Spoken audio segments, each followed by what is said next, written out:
In today's video, I'm going to teach you how to use HLOOKUP formula in Microsoft Excel. We'll walk through a simple example so you can understand exactly how this function works and when to use it. HLOOKUP is useful when your lookup values are arranged horizontally, meaning the labels or item names are in the top row of a table and you want Excel to return a value from a row underneath. To begin, open the Excel workbook where you want to use the HLOOKUP function.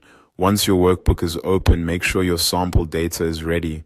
In this example, the data is placed in cells A1 through E3. This table will be the area Excel searches in, so it's important that the product names are in the first row of that range.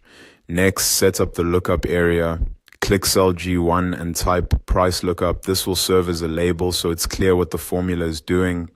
Then click cell F2 and type the product name you want to search for.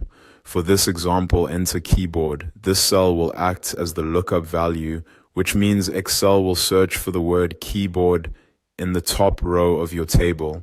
Now click cell G2, where you want the result to appear.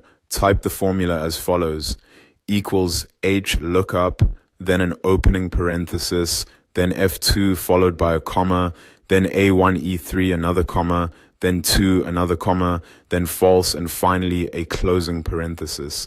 This formula tells Excel to look for the value in F2 inside the first row of the range A1 to E3. Once it finds a match, it returns the value from the second row of that same column. Using false tells Excel to find an exact match, which is usually the best option when you're searching for specific product names or text values. If you want to adjust the formula later, you can. For example, if you want to return the stock instead of the price, replace the 2 with 3 so Excel pulls from the third row instead of the second. You can also replace F2 with a different lookup cell if your search term is stored somewhere else, or change A1 E3 if your table is larger or located in a different range. After entering the formula, press enter. You should now see the result 2,500. That means Excel found keyboard in the top row and returned its corresponding price from the second row. And that's it. That's how to use HLOOKUP in Microsoft Excel.